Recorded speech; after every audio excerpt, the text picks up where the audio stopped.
Hello, everyone. Thank you for joining us today for our webinar entitled 2019 Participation in the Merit-Based Incentive Payment System, or MIPS. Today's presenter is Bruce Mackey, Alterum's Regulatory and Incentive Program Analyst. My name is Liz Jones, and I am today's moderator. Before we begin, I have a few housekeeping items to touch on. A PDF copy of today's slides can be downloaded right now from your GoToWebinar interface. We will be keeping everyone muted during today's presentation. If you have a question, please type it into the questions box in your GoToWebinar interface, and we will address it during the Q&A. Because of the large number of attendees for today's webinar, we may not have time to answer all of the questions. If we do not address yours during today's broadcast, you will receive an answer through email. Also, a link to the recording of this presentation will be available soon on the events page of our website at www.qppresourcecenter.org/events. Today, Bruce will review the 2019 participation rules of the Merit-Based Incentive Payment System, reviewing the notable and significant program changes in this third performance year. He will discuss important changes to the eligibility requirements, including the new opt-in option, the new facilities-based scoring option, changes to each of the 4 performance categories, as well as changes to the 2019 performance threshold and subsequent payment adjustments. Following the presentation, he will take time to answer any questions posed by the attendees.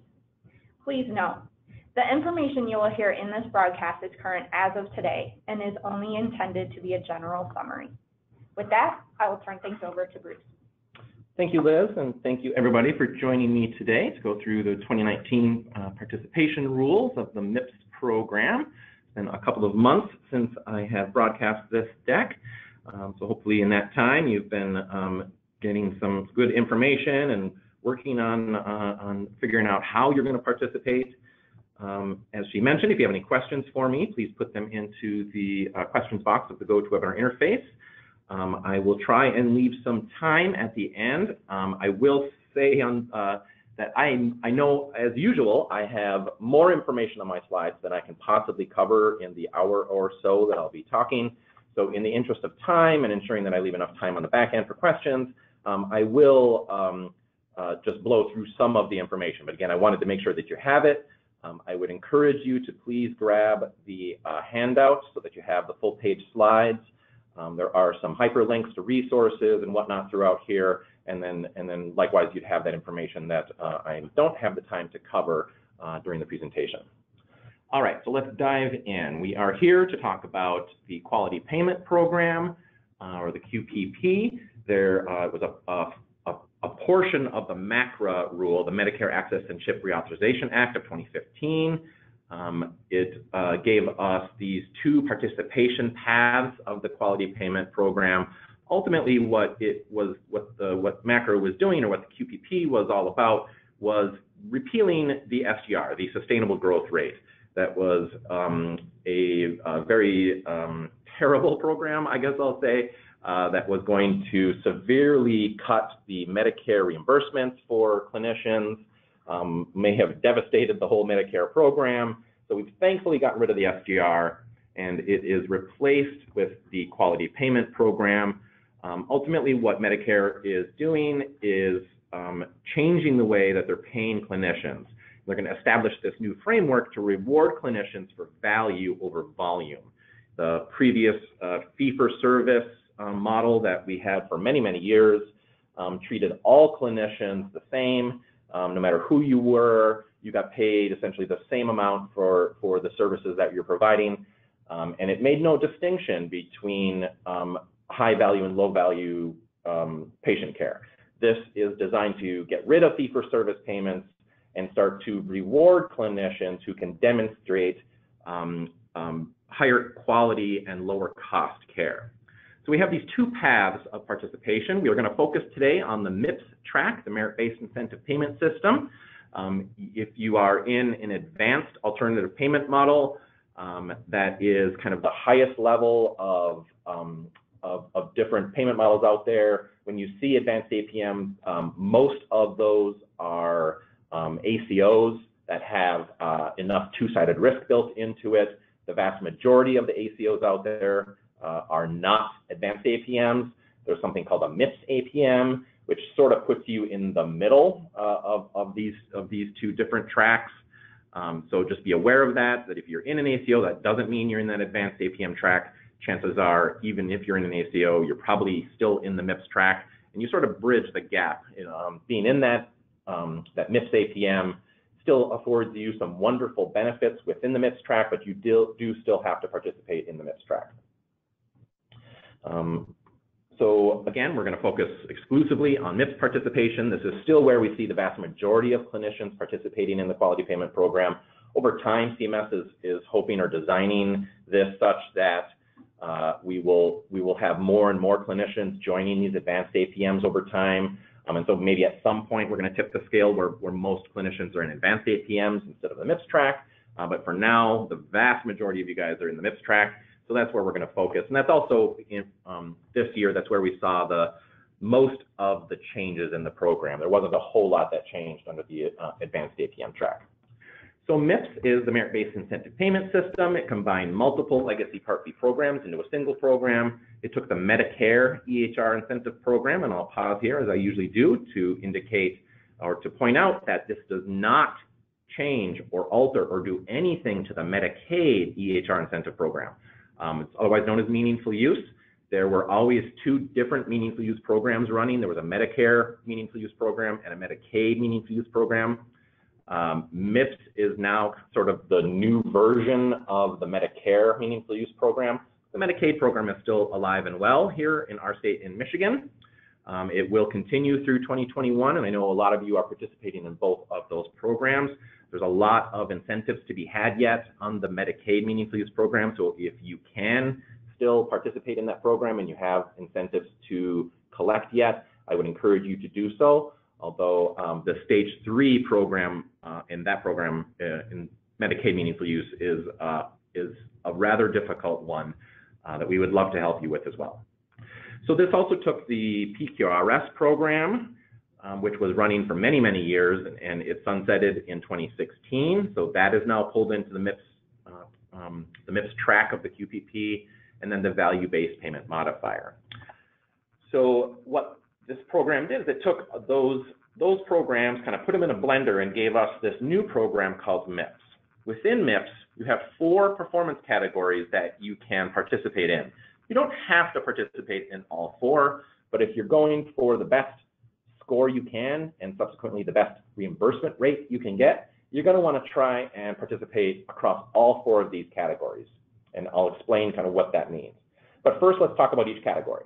We've got the quality performance category, which is essentially just the PQRS, or what's left of the PQRS program, where you're reporting on these quality measures. And as we get deeper into this presentation, I'll talk a lot more in depth about the quality category. We have the cost performance category, which is really just the cost side of the value modifier program, kind of pulled into MIPS. We have something called promoting interoperability. That's really just what's left of Medicare meaningful use.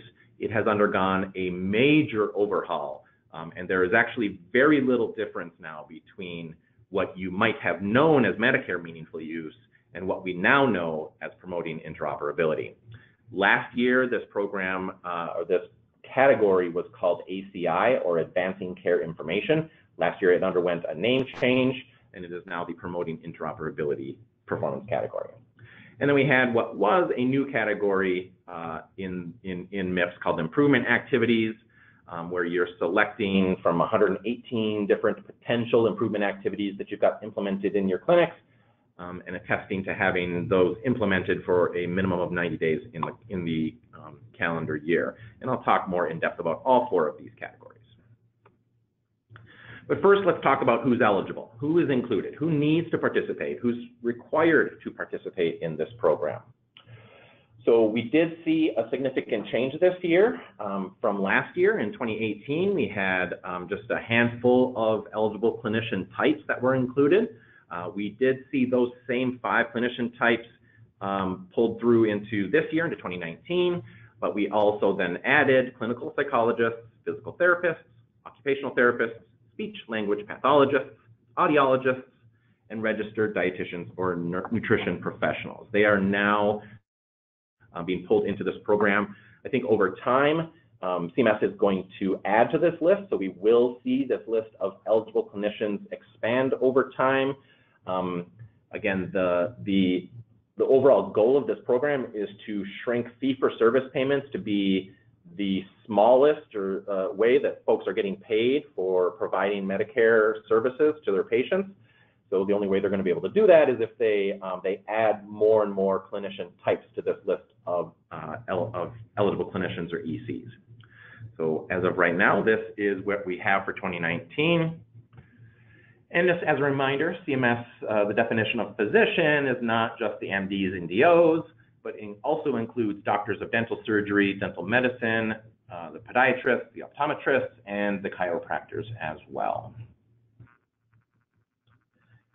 So once you identify your eligible clinician types, who those eligible clinicians or ECs are, then we look at the next level of eligibility, and that is looking at their patient volume. We have something called the low volume threshold, and you have to overcome this low volume threshold to be included in the program. We did see a significant change from last year. The low volume threshold added a third element.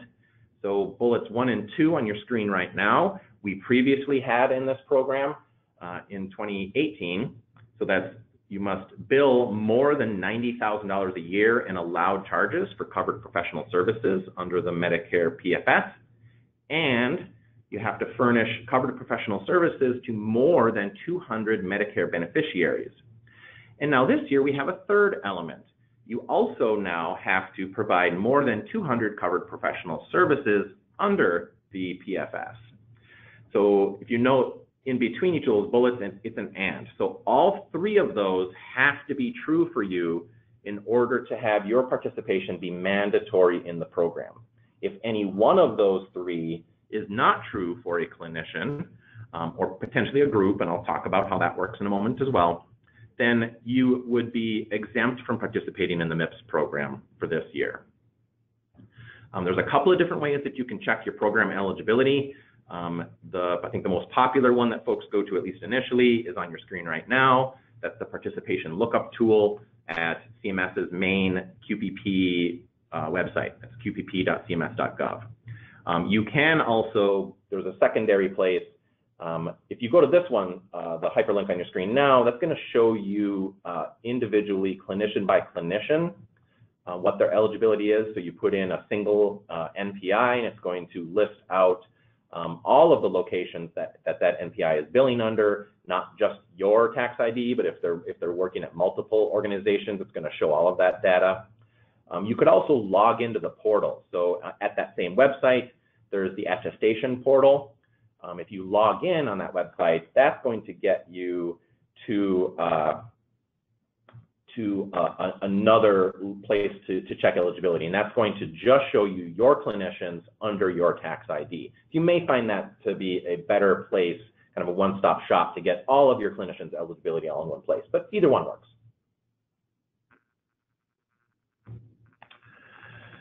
So what happens if a clinician or group is excluded but still wants to participate in MIPS? We saw a new option being given to us here in 2019. So there are a couple of different options here. Option 1 we have had previously, and it carries through into 2019 as well. You can voluntarily participate. So under this model, you are not required to participate in MIPS, but you could submit MIPS data to CMS anyway, and they would score you and give you, they'd receive that performance feedback relative to that performance in the different categories. You will not receive a MIPS payment adjustment though. So regardless of what that data indicates, it's not going to affect you financially because again, you have to overcome all three of those options for that participation to be mandatory. Some program data would still be publicly available on the Physician Compare website, however, so that might be a reason why you would choose to voluntarily participate. You might want to get practice in the program if you think perhaps your participation will be mandatory in future years of the program, and you want to get good at it, get savvy at how to participate, so that if you find your participation mandatory later on, you've got your legs under you and you've gotten some good practice. But also, if you didn't already know, CMS is starting to post program data to the Physician Compare website. Physician Compare is a website designed to essentially allow patients to shop for their doctor, to shop for clinicians who are demonstrating high quality and low cost. So that might also be a reason why you would want to voluntarily participate, because you would like to have your amazing, awesome data on that website. Not all of it's going to be posted, but they are selecting some of that data for the voluntary reporters who choose to voluntarily report this year. So now we have a new option as well. There's something called the opt-in, and this is new for this year. So if you are a MIPS eligible clinician type and you meet or exceed 1 or 2, but not all 3 of those low volume thresholds, you may opt in to MIPS participation. If you opt in, you will be subject to the MIPS program rules and the financial gains, hopefully, as well. So that means you're not only voluntarily participating, but you're saying, you know what, I actually want to be scored in this. I want to take part in this program, even though my participation is not mandatory. I want to throw my hat in the ring and I want to participate, and I want to realize the financial benefits of it as well. Once you opt in, this annual decision cannot be reversed for that single program year only. So when you opt in, you're not opting in to the end of time. You're just opting in for 2019. There is a great fact sheet that you can get on this, but the ability to opt in is not there yet. I was on a call with CMS yesterday where they indicated the ability to opt in is coming very, very soon. They would not indicate exactly when, but we should have more information on how to opt in very soon from CMS. I suspect it will be behind that login I was just talking about as well. If you go to the qpp.cms.gov portal, log in there, I'm sure that's where they're going to have that the ability to opt in, and hopefully we'll have some more information on exactly how to do that soon. So who else is exempt? So in addition to that low volume threshold criteria, there's a couple of others as well that might exempt you from participating in the program right now in 2019. If you're a newly enrolled Medicare provider, that means you just got credentialed to accept Medicare in 2019. If that's the case, then you are not MIPS eligible. You would not be able to participate. And you would be exempt at least until the following performance year, and then that low volume threshold would come back into play for you. Also, if you are significantly participating in advanced APM, that's really just referencing that other track. We have the MIPS track and the advanced APM track. If you're in the advanced APM track and you have some significant volume of your Medicare patients or payments going through that advanced APM or being seen through advanced APM providers, you would also be exempt from participating in the MIPS track. So there's a few different reporting options in the program as well if you are required to participate. You can participate at the individual level, meaning each NPI and tax ID combination is looked at as a separate program entity. So just that single clinician would participate within that tax ID, and they'd be scored accordingly. You can also participate as a group. So a group is defined as 2 or more clinicians who have reassigned their billing rights to a single tax identification number. So in that model, all of the clinicians in that tax ID would add all of their numbers together across all 4 of those categories and submit a single data set that covers all of them to CMS. In that way, everybody gets the same score and their reimbursement rates would all be adjusted accordingly as well. Note that if you are in an ACO, if you're in an APM, any type of alternative payment model, you are locked into group participation. And that is a supergroup. It is actually the entire ACO under that model. So it is a mega group who is consolidating all of their data together, all of that quality data, all of that promoting interoperability data, all gets consolidated at the ACO level or the APM level. And then everybody in that APM, everybody in the ACO is going to receive the same MIPS score and subsequent reimbursement rate adjustment. We also have an option called a virtual group. A virtual group is made up of solo practitioners and very small groups of 10 or fewer eligible clinicians. under a tax ID who come together virtually, no matter what specialty or location, to participate in MIPS for a single performance year. The best way I've found to describe this is think of a virtual group sort of like a mini ACO, much like in how an ACO works, where they have clinicians from various tax IDs all banding together to kind of coordinate care. A virtual group is sort of a mini version of that, where you're kind of setting up your own little ACO, where clinicians across multiple specialties or multiple tax IDs would come together to participate as a single group in this program. It's not a particularly popular option yet, but perhaps over time we'll see more of these virtual groups form. There is an election process that you have to go through that will open up in Q4 of this year, of Q4, and that would be in order to participate next year in a virtual group. If you didn't already form that virtual group at the end of last year, you would not be able to participate in a virtual group for 2019. So you have to go through that process. Again, there's some great information on the CMS website that you can go to if you're interested in learning more about the virtual group and how to go about forming one. So there are 1,001 questions and variables that you have to keep an eye on to participate in MIPS. One of them, right out of the gate then, is, does it make sense to group report or individually report? So there's no easy answer here. You really have to kind of work the numbers, although on the next slide, I'll show you a helpful tip on what you might be able to do to take full advantage of these two different options. But you might look at the difference in Medicare volume relative to MIPS scores. So I've got, look in the grid there, I've got 5 different fake clinicians with their Medicare volume numbers there. And then we're looking at MIPS scores A and MIPS scores B. So again, this is all just hypothetical data to kind of illustrate the point of trying to make that decision. Does it make sense to do group reporting or individual reporting? So under MIPS scores A, your top clinicians in terms of Medicare volume are also your top scorers in the MIPS program. So the two earned A and B each got phenomenal scores of 99. A top score is 100. So 99 is fantastic. In this model, group reporting would be bad because what you're going to do is average everybody's score into a single score. In this instance, that average score is 55.6. Because that MIPS score is going to dictate your Medicare reimbursement rate, you would not necessarily want to group report in this model under MIPS scores A, because you want your top Medicare producers, the providers A and B, to get the best score possible, because that means their Medicare reimbursement rate is going to increase. You're going to get more of the bottom line there.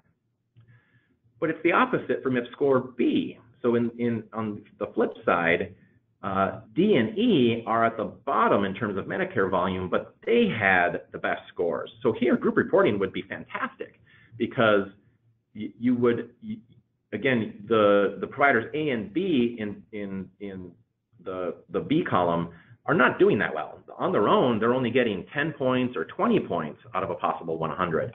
So getting the average score of 55.6 instead would be fantastic in that model. But it gets a little bit more complex than that, or there's a caveat here that you can take advantage of, that some of you would be able to take advantage of.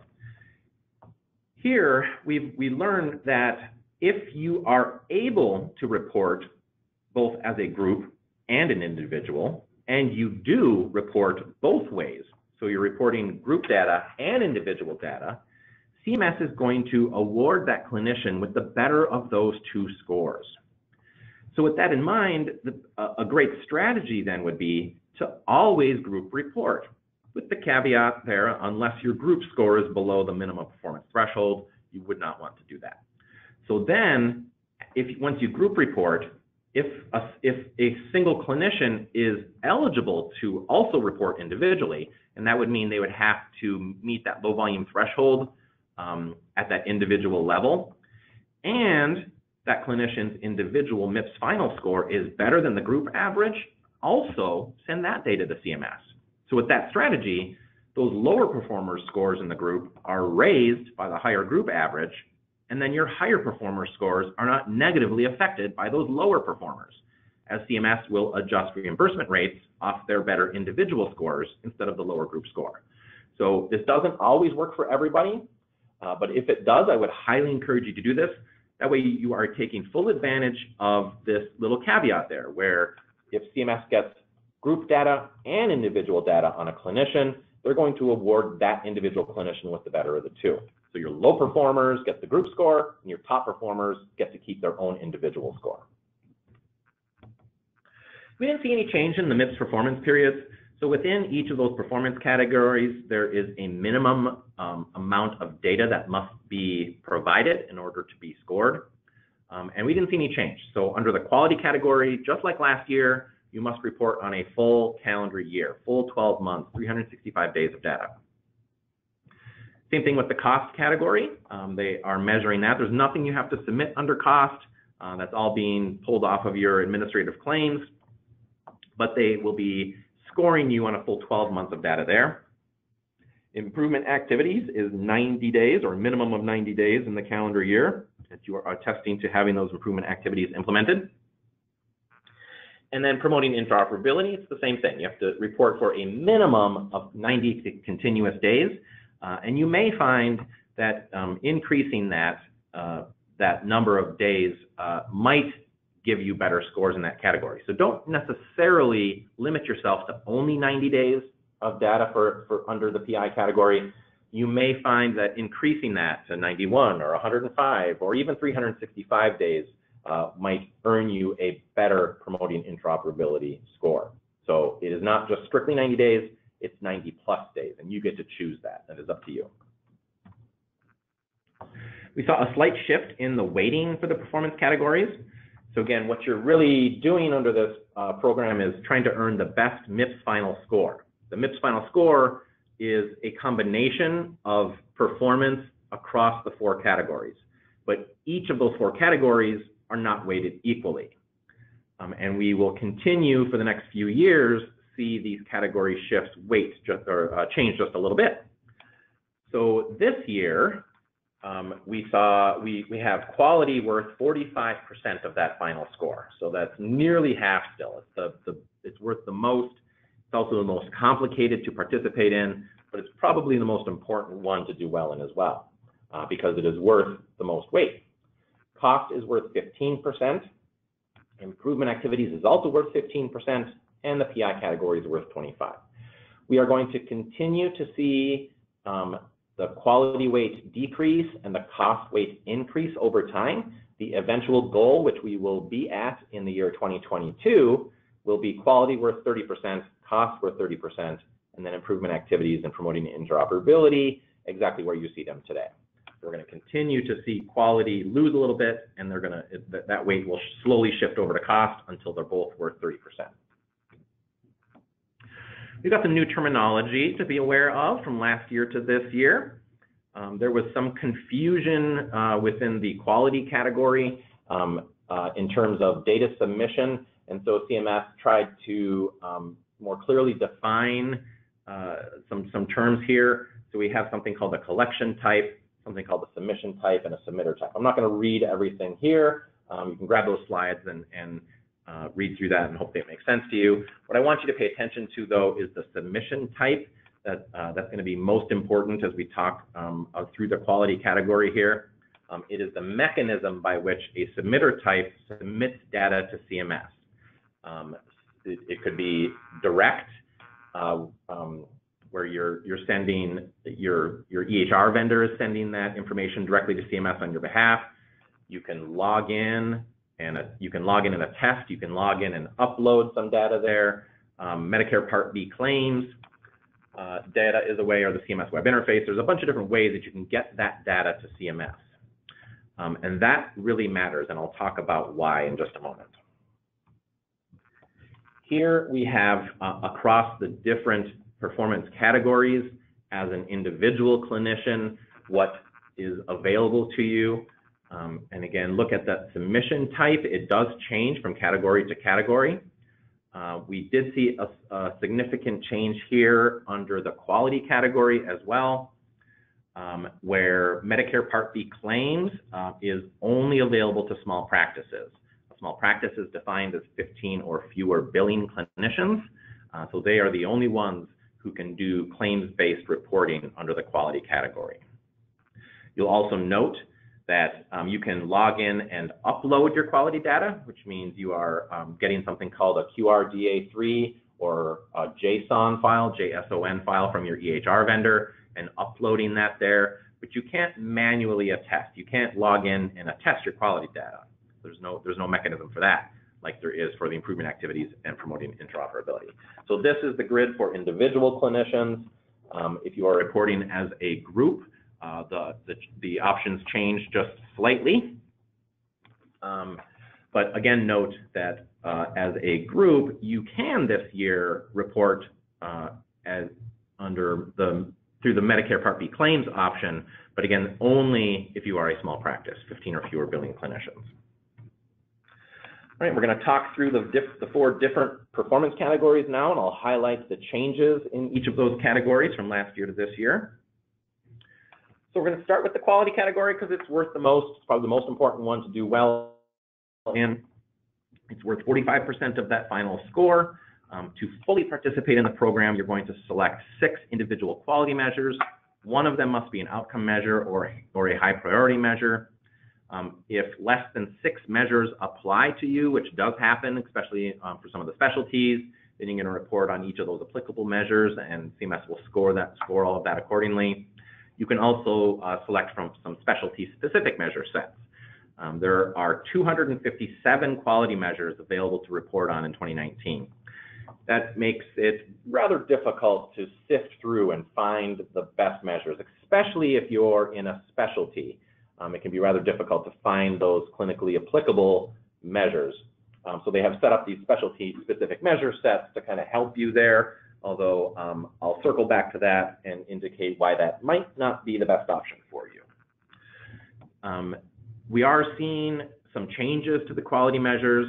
CMS is making a concerted effort under the Meaningful Measures Initiative to kind of clean up the quality measures and make sure that the ones that we are using are good measures, that they're measuring what they're supposed to be measuring, and the data coming out of them is useful data. So we will continue to see the number of quality measures shift over time.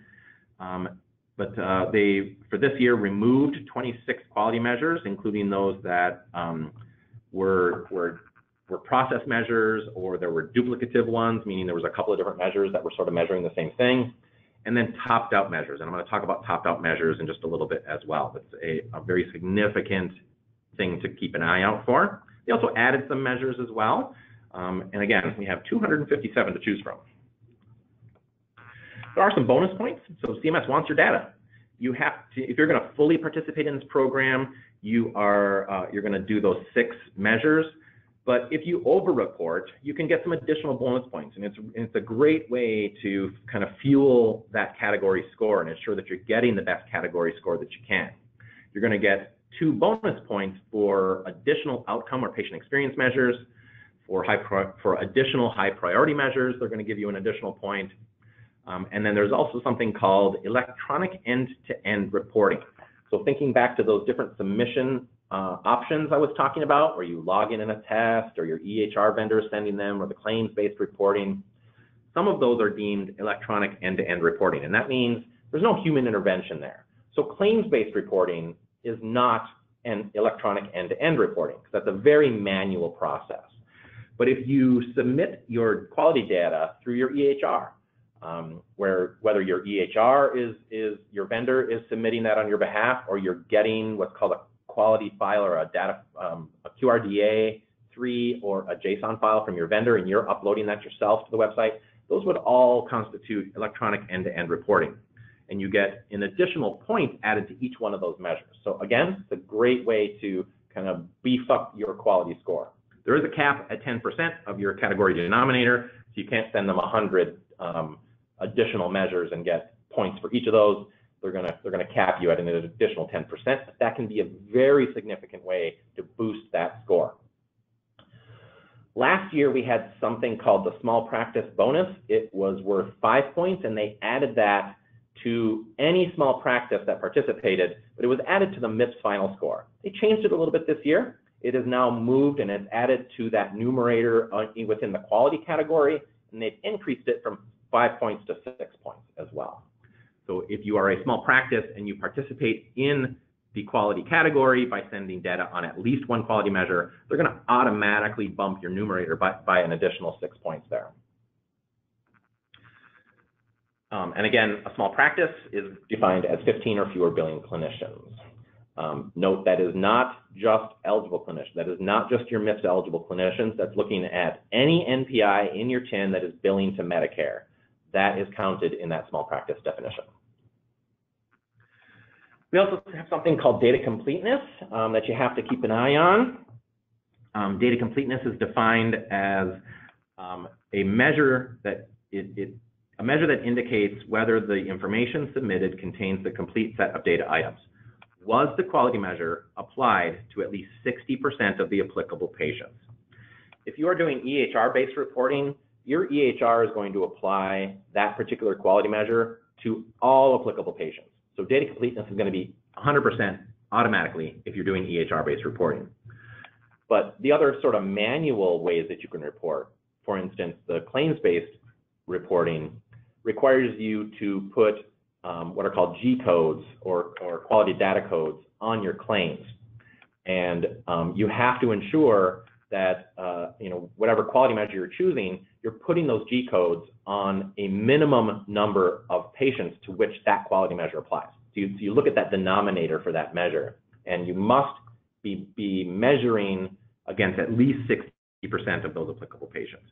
We're going to see that that percentage increase over time. They're proposing to bump that up to 70% for next year. We'll see if that actually happens, but I suspect data completeness will continue to increase over time. If you do not meet data completeness, regardless of the performance and of the data that you submit, you're only going to earn 1 point for that measure.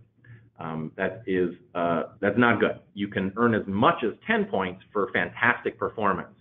So you want to make sure that you're hitting that data completeness threshold.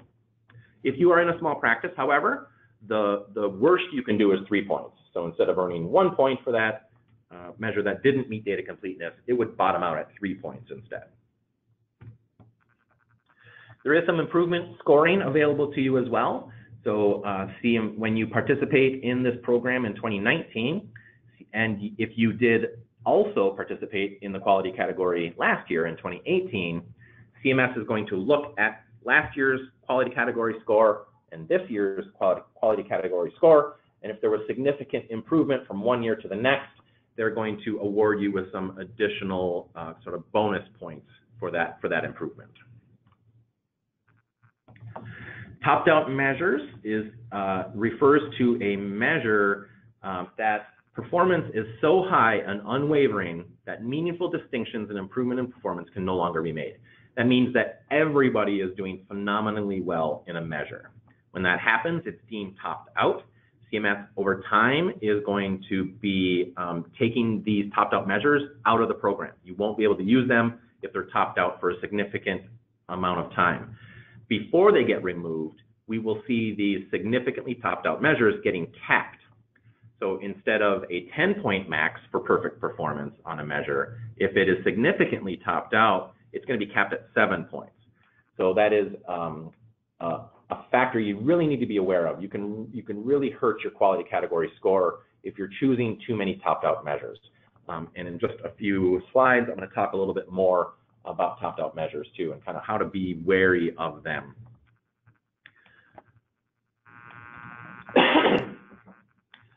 So as I mentioned already, the quality performance category is very important to do well in because it's worth the vast majority of your MIPS final score. But it's a category that's just filled with issues. It's very difficult to pick your best 6 measures. You want to pick clinically relevant measures if you can, but that's not always possible. You might be limited by what your EHR vendor is offering to you in their EHR. Out of that list of 257 possible measures, only 53 of them can be reported through your EHR. So you're very limited there. It's not always easy to pick those clinically relevant measures, but if you can, you should. You could also look at what's important to you or aligns with the overall practice goals, and pick measures that are related to those practice goals. That way, you can use these quality measures to help you reach those goals. Note that specialty measure sets are rarely the best option. We've been collecting a lot of MIPS data for the past couple of years in our MIPS scoring tool called MIPScast. And analysis of that data shows us that it is rare when a specialty measure set is the best option to use. I would encourage you to look at those specialty measure sets to help you narrow the field. Again, it's hard to pick the best out of the 257. If you're in a specialty and there is a specialty measure set built for you, take a look at that and have it guide you towards those clinically relevant measures. But we actually find that when clinicians go beyond that, even no matter what specialty you're in, you actually do better in the quality category.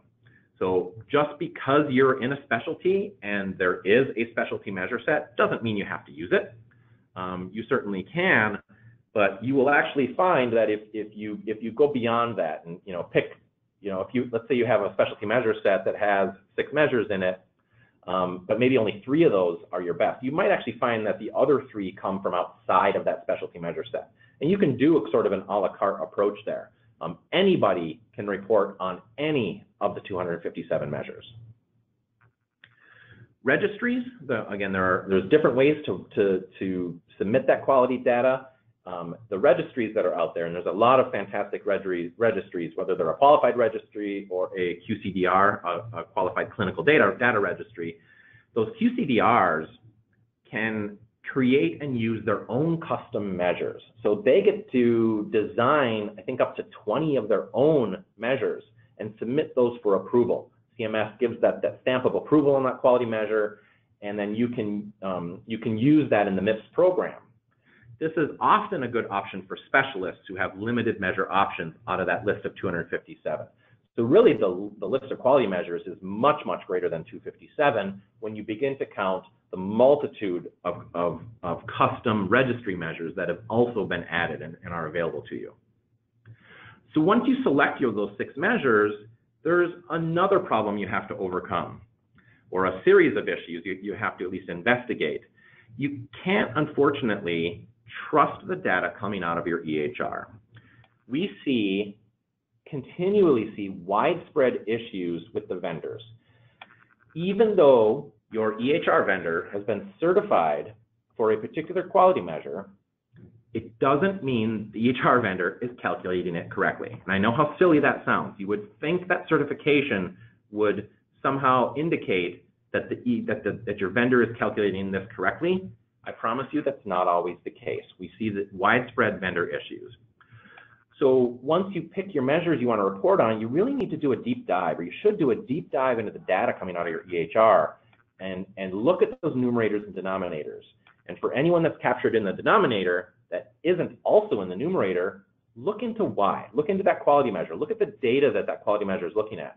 You may actually find that the quality of care was followed, and there's just something wrong in the way your EHR vendor has built that measure in their EHR, where you're not getting proper numerator credit. This happens more often than you'd think. Also, there could be configuration issues within your EHR. So not all of these quality measures just work correctly right out of the box. Some of them require some configuration at the practice level. So you can't just turn it on and start using it. You might have to turn it on or start using it, but then you might end up having to link some codes, some LOINC codes that are not properly mapped. You might have to do some setup in that quality measure to ensure that the quality measure is looking at all the right data points. So be careful of configuration issues, and you can talk to your vendor about that as well. Data entry issues. We're all human. Staff have the best intentions in mind, but each one of those quality measures, especially if you're reporting through EHR, is looking for very specific data points recorded in very specific data fields. If your clinicians or their staff are entering all of the relevant data in a progress note, instead of using the structured data fields that the quality measure is looking at, you could actually follow the standard of care and be demonstrating fantastic quality, but your EHR doesn't know it because you're not recording that data in the right fields. So again, you got to do that deep dive into the data to ensure that your staff and your clinicians are using the EHR in the way that's necessary to get that numerator credit for that quality measure. Once you go through those 3 checks, and I know that is not easy, then you can actually address quote unquote quality issues, because you know you've got clean data that's being recorded in the right place, and then you can really start to trust the data that's coming out of your EHR and start to work on that quality if there's an issue. So I mentioned already that data submission types really matter under this, and I'll expand on this on the next couple of slides as well. But it relates back to the benchmarks. Each one of those quality measures, your performance is going to be compared against a benchmark. And then depending on how you compare to the benchmark, you get scored accordingly. You're going to get anywhere from 1 to 10 points on that quality measure. And I'll talk about on the next slide about why benchmarks really matter. You could also consider the cost of the submission types. Some of them are free, some of them are not. So financially, some of the data submission options might not be available to you because you just can't afford them. And then also, as I mentioned, there are more measure options via the registry than there are through your EHR, or what's called electronic clinical quality measures. And I'm going to talk a little bit more about the top-down measures. I touched on it a little bit, but a couple of slides from now, I'm going to expand on why that is also a very important consideration as you're choosing your measures. So let's talk about those benchmarks, about how that submission type really, really matters. I know there's a lot of numbers on here. I'm going to try and guide you through it. Take a look at this performance rate at the top in yellow, 62. So this was, looking at the numerators and denominators on a particular quality measure. This clinician had a performance rate of 62. So the issue is that each submission type has its own benchmark. So the same benchmark is not used across all of those submission types. So here we have an example of claims-based reporting, EHR-based reporting, and registry-based reporting. We're going to pull that 62 down into the formula. So through claims-based reporting, you go through this complex math formula. That performance rate of 62 is going to give you total points awarded of 5.96. It's going to put you into that 5th decile, right? So that performance rate of 62 falls here into the 5th decile. So you're going to get somewhere in the range of 5 points for that measure. In this instance, it's 5.96. So let's look at EHR-based reporting. A performance rate of 62, kind of pulled through and reported through your EHR, gives you a very different score. Exact same performance, same quality care is followed. Nothing is different other than how you routed that data to CMS. Here, under EHR-based reporting, that performance rate of 62 now puts you way up into the 8th decile. So you're going to get 8.9 points for that exact same performance rate. And then registry reporting, in this example, puts you somewhere in the middle. It's going to put you that same 62 performance rate. Again, nothing has changed in how you have cared for that patient. It's just how you've reported that data to CMS. That's going to get compared against a different benchmark, and it's going to put you in the 6th decile and get you 6.64. So multiply that 6 times over, and you can see, if you're earning 3 less points because you chose claims-based reporting, multiply that 6 times over, you lose out on the end-to-end reporting bonus. You can really hurt yourself by just choosing the wrong submission type. And often we see claims-based reporting as being one of the worst ways that earns you the lowest scores.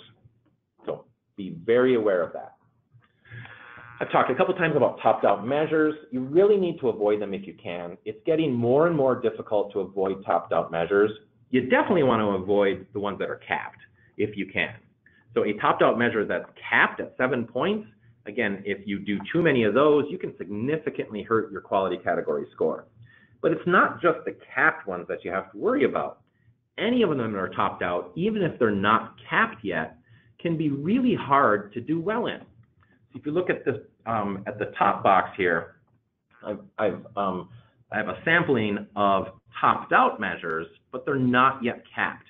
But look at all these missing deciles. So what that means is, for this particular quality measure reported through the registry, at near perfection, you are doing, arguably exceptionally well in this measure. 99.99% performance, near perfection, is still only going to earn you somewhere in the range of 5 points, probably very close to 6. I'm guessing, you'd earn 5.9. You can't get 6, 7, 8, or 9 points on this measure.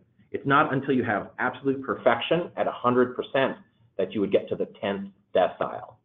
So be wary of these measures, because you could do exceptionally well and really hurt your quality category score because you can't get to these middle deciles here.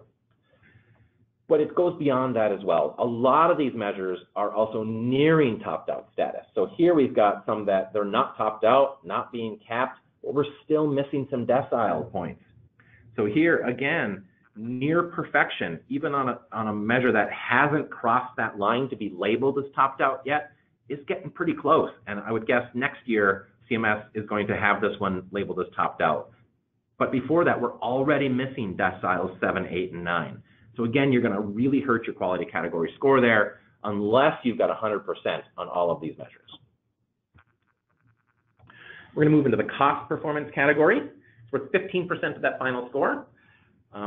A couple of the same measures that they had and used last year are being used again this year. The MSPB, it's called the Medicare Spending Per Beneficiary Measure, and the Total Per Capita Cost Measure. Those same measures are being used again this year, but they are also adding 8 additional episode-based measures to be used this year. They won't apply to a bunch of you, but just be aware of them. I'll show you what those are on the next slide. There's no reporting requirement here, so that's the good news. So all of your scoring that comes out of this category is going to come from your administrative claims. There's also no improvement scoring that we might see some potential cost bonus improvement scoring later, in a few subsequent years. We have the case minimums for the total per capita cost measure at MSPB. You have to have a minimum of 20 applicable cases for the TPCC and 35 for the MSPB.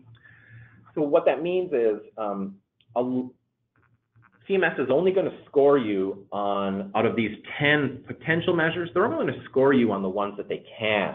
And they'll only score you once you meet that minimum case threshold. For any measures that they can score you on, that scoring will constitute your entire cost category score.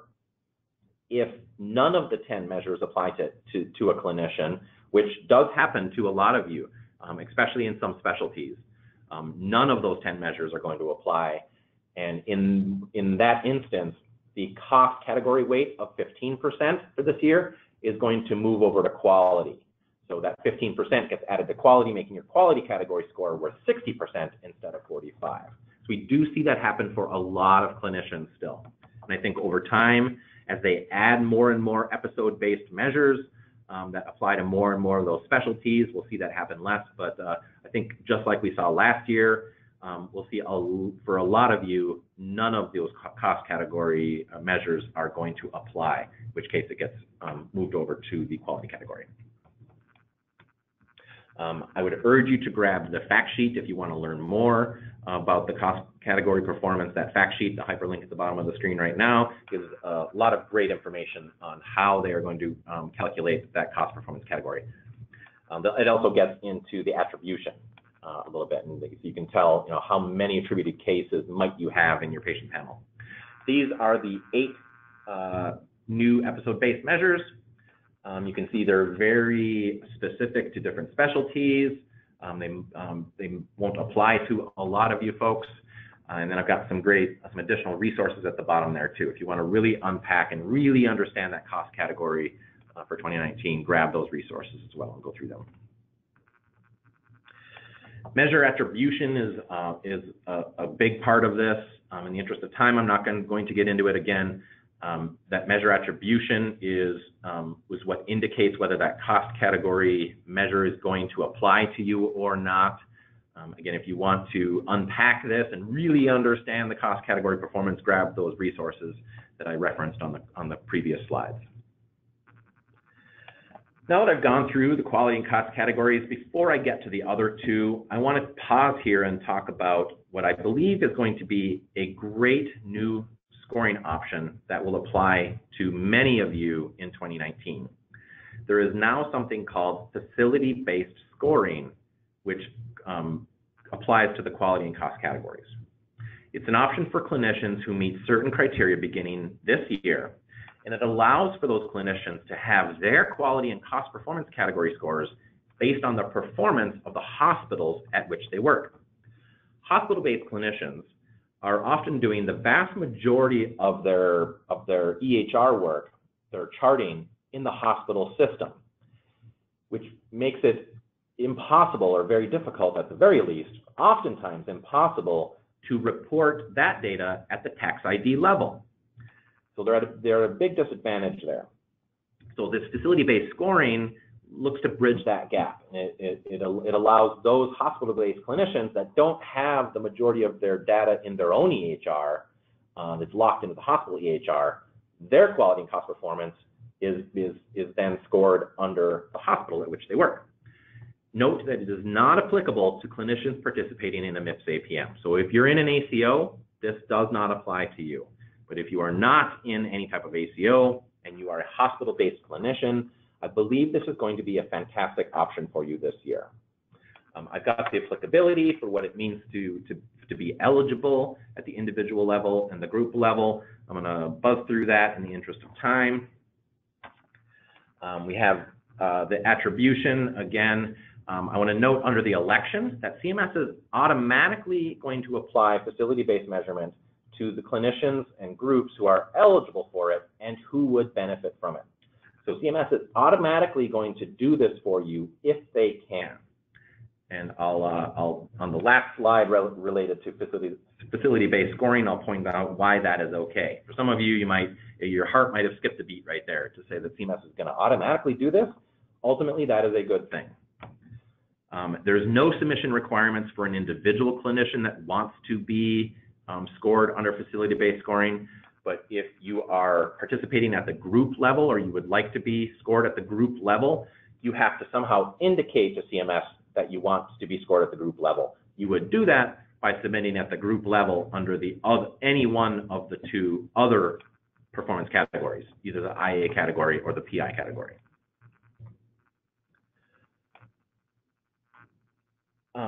For the measurement I have here, just be aware that they're going to use what they use here is the hospital VBP program. That's where they get their quality and cost data from the hospital.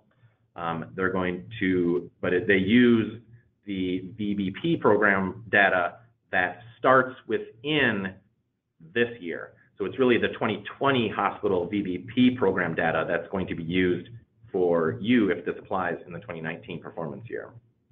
And this is a great fact sheet. I would highly encourage you to grab it. It really very clearly and describes the facility-based scoring. And here, I want to focus your attention at the bottom in that box. So to give MIPS eligible clinicians the greatest opportunity for success, CMS is automatically going to apply this facility-based scoring if they can. But if you also submit your own practice level quality data and cost performance data, CMS is going to award you with the better of the two. So even though they're going to automatically do it, you might want to, if you can, also report the quality data out of your own EHR. That will cause CMS to also look at that cost data, and then they're going to compare. Is it better to award this clinician with their facility-based score, or is it better to use the data coming out of their TIN that they submitted on their own? Whichever one of those two data sets is better for the clinician, that's what CMS is going to use. So again, I think this is going to be a great option for those hospital-based clinicians that are not in ACOs. All right, improvement activities. We didn't see a whole lot of change here from last year. It's again worth 15%. When you attest to completing them, you are attesting to the fact that you have had a particular improvement activity implemented for a minimum of 90 days in the calendar year. The same weights apply. Each one of the activities, there's 118 available is either medium weight worth 10 points or high weight worth 20 points. You max out in this category when you reach 40 points. Getting 40 points within the category would give you the full 15% of your MIPS final score. But if you're in a small practice, or if you're a non-patient facing clinician, or if you're located in a rural or HPSA area, the point doubles or the point values are doubled, meaning medium weight activities are worth 20 points and high are worth 40 points. So as a small practice, a single high weight activity would give you the full 15%. And you would max out in this category. We did see some changes and some modifications in there. They also removed in the first couple of years, we had this bonus point that linked a handful of those improvement activities to your EHR, to the promoting interoperability category. That is no longer available. They've gotten rid of that bonus score component. Under promoting interoperability, we have a significant change here. It's worth 25% again this year. You do have to be on 2015 edition technology though. Last year we had the option of either being in 2014 edition of your technology or 2015 certified edition. You have to be in your 2015 edition. If your vendor has not yet got you upgraded to their 2015 version, you need to be talking with them and figuring out when that's going to happen. But we also saw a significant change in the way that they're scoring in this category. And it's going to mean probably maybe a 13 to 15% drop in overall PI category scores. Last year, there were 3 components to this score within this category. There was the base score, a performance score, and a bonus score. Now they've gotten rid of the base score, and really everything is now scored off of your individual performance, or for each individual measure. So now more than ever, those numerators matter. You've got to get the best, you've got to do the best you can on each one of these individual measures. And all of the measures, except a couple of bonus measures related to the opioid, are required. So you have to report at least a numerator of 1 for each of those measures, or you're going to get a big goose egg in this category. And I'll talk about what those objectives and measures are in just a moment. But note, another significant change is we have one set of objectives and measures now that's based on that EHR, the 2015 EHR edition technology. Last year we had what were called transition measures, and then we had the regular measures. They've gotten rid of those transition measures now. We have a single set of measures that everybody who's participating in this category is going to report on. There's 4 objectives, and there's several measures within them. I'll show you those in just a moment. And then they've also added 2 bonus measures related to the opioid epidemic.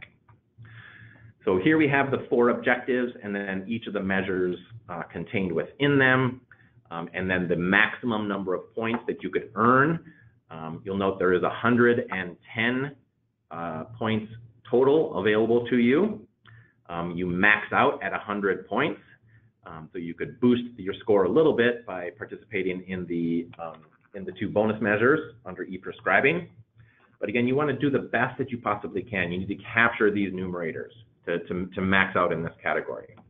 Also note that the security risk analysis, or SRA, which in previous years was its own scoring measure, it's no longer a scoring measure, but it is still mandatory. You will be attesting to the fact that you have completed your SRA this year. If you don't do an SRA, you are going to get 0 points in the PI category.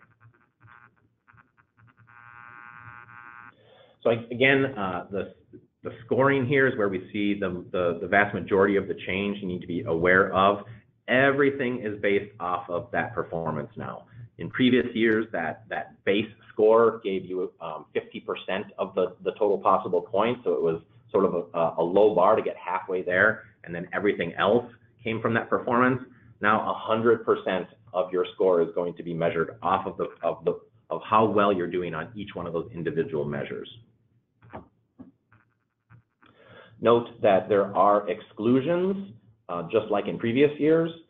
There are exclusions for some of those PI measures. If you claim an exclusion, those points will get redistributed or reallocated to the other remaining measures. Here is a PI scoring example that I'm not going to focus on, but if you're just kind of curious how CMS, how those numerator denominators get translated into a score, again, you can go through this and figure out how many points would be available to you related to how you're doing on the performance or the performance of your clinicians. And just like last year, you can have this category reweighted. By reweighting, that means that the portion that the PI category is of your MIPS final score is going to get moved to another category. So if there is automatic reweighting, so this happens automatically for most of those eligible clinician types, those MDs, DOs, NPs, PAs. For anybody who is not under does not fall under the category of a physician, CMS is going to automatically reweight. They did this last year as well. So, and there's also some special statuses that are going to give you that that reweighting as well. So if you're a MIPS eligible clinician, if you're non-patient facing, hospital-based, ambulatory surgical center-based, if you're a PA, an NP, a clinical nurse specialist, and really all of those new clinician types too that we have added this year, the physical therapist, occupational therapist, none of them have to do PI. There is automatic reweighting for all of those clinicians. However, it might make sense for you to override that reweighting. Some of those clinicians, especially the nurse practitioners, especially if they were previously participating in meaningful use, they probably have those workflows down pat, and you'll find that they're actually doing quite well in the PI category. So CMS is going to automatically reweight, meaning they're not expecting PI category data from any of these clinicians. But if you submit PI data for any of these clinician types, CMS will score it accordingly and override that reweighting. If you do not send them any PI data for those clinician types, that automatic reweighting stays in place, and that 25% of the MIPS final score that would normally be attributed to the PI category moves over to quality. There's also application-based reweighting. There's different things like your EHR vendor has been decertified. You've had a significant hardship. If you've been hit with a fire or a flood or something of that nature, you can apply for reweighting, meaning CMS will make an exception for you for that year to give you a pass on the PI score. There is a new exception, though, also for small practices.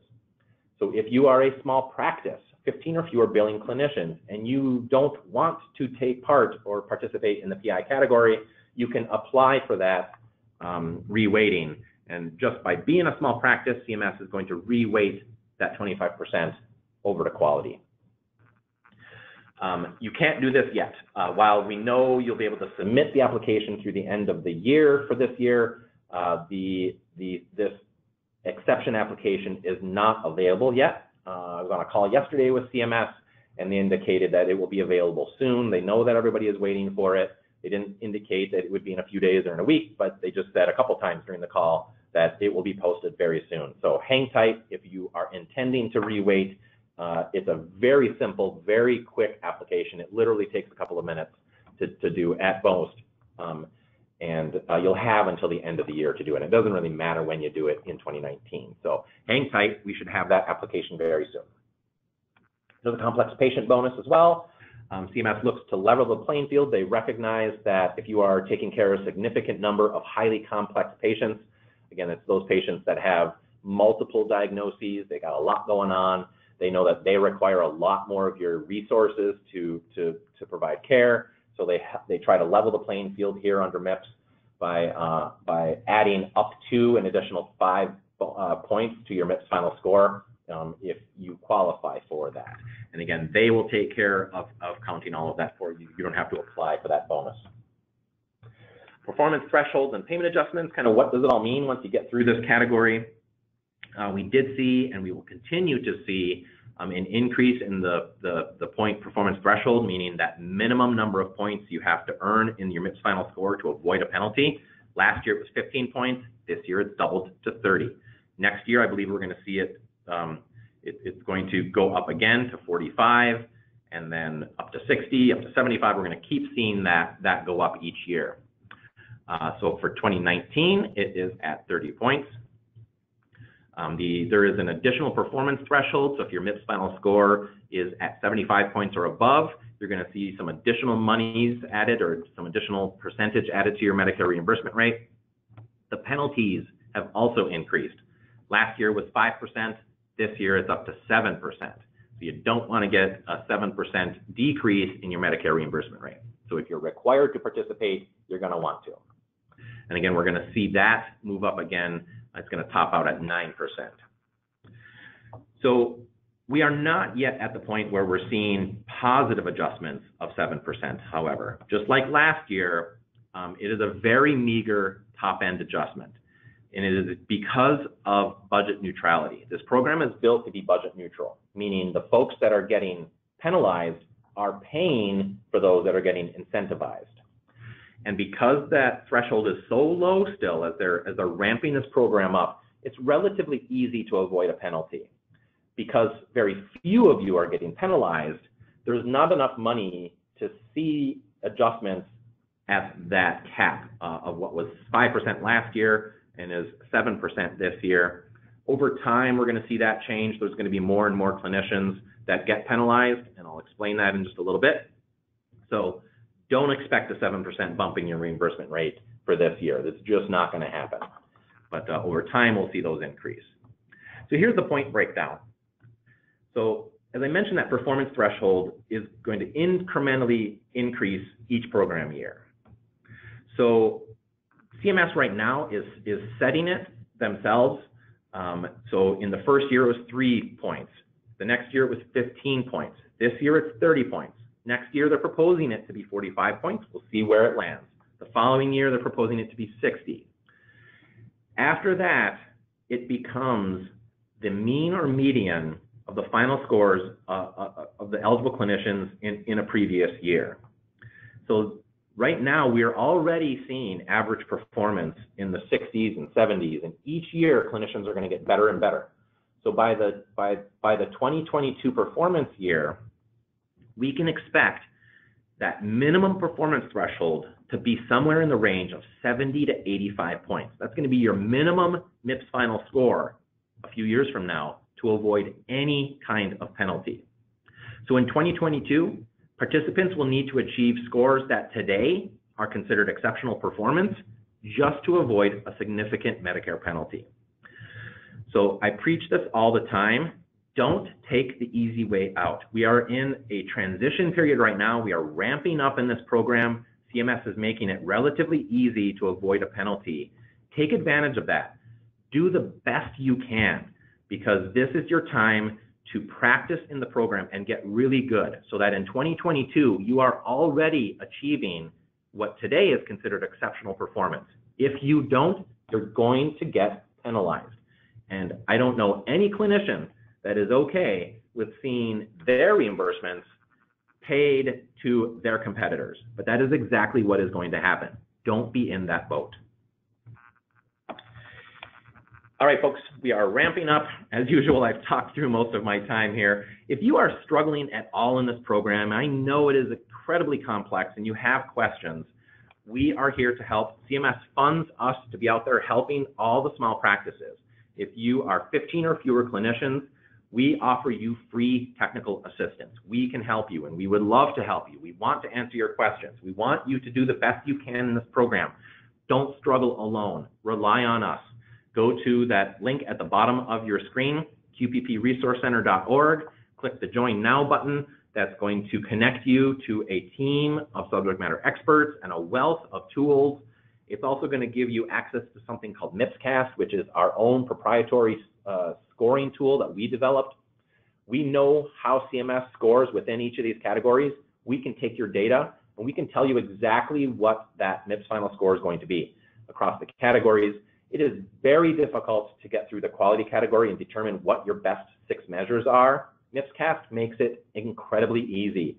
Upload your quality data file from your vendor, and within 2 seconds, MIPScast is going to tell you your best 6 measures and which ones are going to earn you the bonus points as well. As an added benefit, we are now, MIPScast is now also a CMS qualified registry. What that means is we are a conduit to report on your behalf. So you can use MIPScast to find that best data set. We can help you through that. Then in early 2020, when the attestation window opens, CMS, you tell us which data set to send to CMS, we'll take care of it for you. We're gonna send that data to CMS and your reporting is done. That is also a free service through MIPScast. So all of this is free to you if you are a small practice, meaning 15 or fewer billing clinicians. And I know a lot of you are struggling and trying to figure this out on your own. Please stop, use us. This is what CMS is paying us for, so take advantage of this free resource. I've got a poll as part of that, of our funding. CMS wants to know how we're doing. So if you would please do kindly answer this poll, which should be on your screen now, and let me know how I did in presenting this information to you. They like to keep tabs, so we got to report all this back to them. So I'll leave this open for just a few more seconds, if you would please. All right, we're going to close that out. Thank you for those that were able to do it. And with that, I will open it up to any questions. I know I am at the end at 1:15. As usual, there's so much information I want to share with you. And there's so much that I can't cover even in an hour-long presentation. So if you have any questions for me, please work with us through the QPP Resource Center. You've got my email right there. You've got my phone number. We are here to help you. I can take a few minutes and take some of the questions that have been submitted through the questions box. Any of them that I do not get to in the next couple of minutes, you will still hear from me. I will answer you directly via email. Let me look at these questions.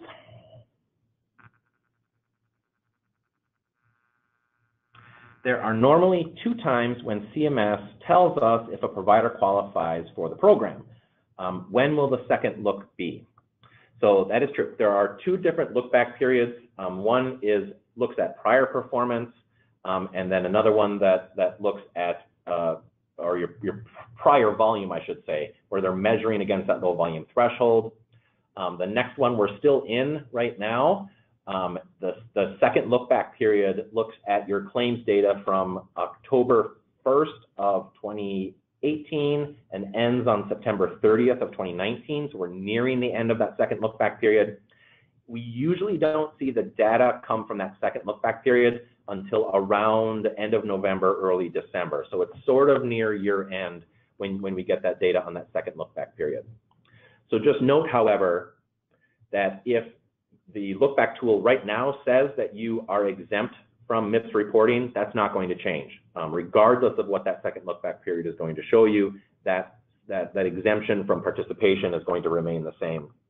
If they did not have enough data on you to make that determination, they might use the second look back period. Or you might find if you were eligible for CMS in the first look back period, but then fall short in the second period, you might suddenly find that you're exempt from reporting.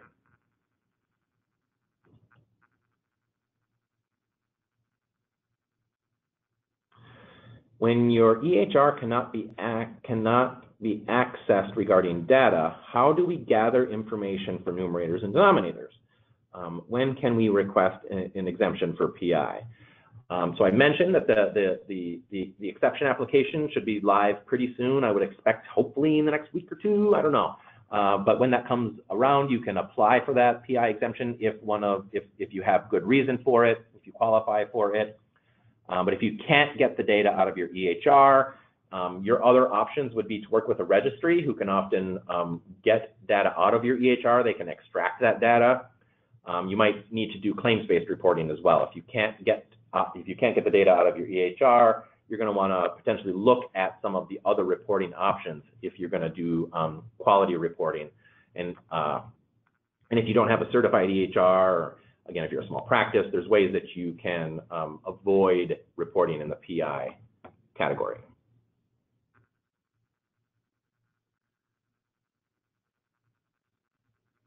I mentioned that there are free data submission options for quality. Can you elaborate on free options? So if to log in and upload. So under the quality category, you can get the QRDA 3 file, or it's either going to be called a QRDA 3 or a JSON. It depends on your vendor and what they're able to produce. If you can get that file from your EHR vendor, it is free to log into the CMS portal and upload that yourself. Your vendor might charge you to get that file, as I know some of them are, so that wouldn't make it free. But that's one way to submit your quality data. So the submission option is free when you're uploading that. Claims-based reporting is also free. It does not cost you anything to put G-codes on those claims and get scored under quality. Is there any way of getting last year's cost performance on the 8 additional cost measures? So there is some patient-level data that's available to you in the 2018 performance reports. There is an Excel spreadsheet that you can download, and that's going to give you patient-level data. And it's not necessarily specific to those performance-based measures, but it's going to give you some additional information that should help as you try to piece that together.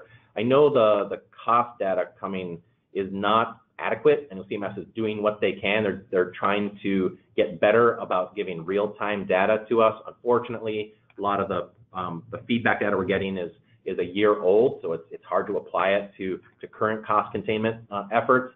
But the most detail I can offer to you is to make sure that you're downloading that patient-level detail under the cost category for 2018.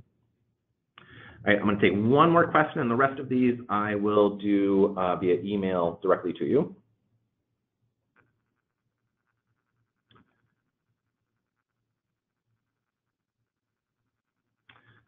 We have a software vendor that is not yet certified. What if they become certified on 12/30? Can we still use them, or do they have to be certified at the start of the reporting period? That's a great question. So your EHR vendor has to be certified by the end of your reporting period. So in this example of a vendor who is becoming certified on 12/30, they don't have to be certified for you to start using that technology. Some of the vendors would be able to upgrade you to that new version while they are working with CMS to become certified. As long as you are using what will be their certified technology on day 1 of your reporting period, in this instance, you would have to be up and running on what will be that 2015 certified version.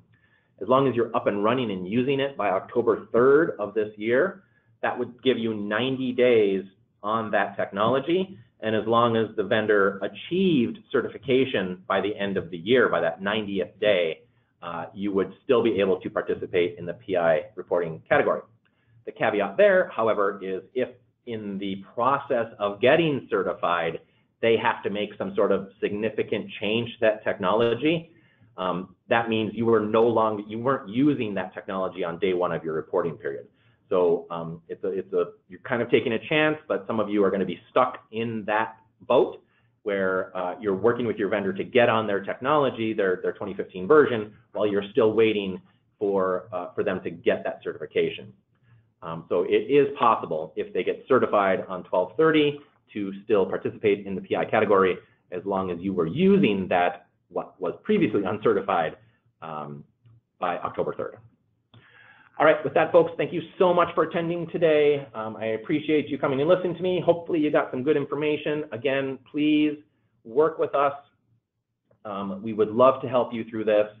You can email or call me directly. I'd be happy to answer your questions. Connect to us through the QPP Resource Center and take advantage of other subject matter experts. You can access through live chat, via email, through phone, and then get access to that great scoring tool called MIPS as well. So with that, thank you so much. I look forward to seeing you on a future broadcast. Have a good day.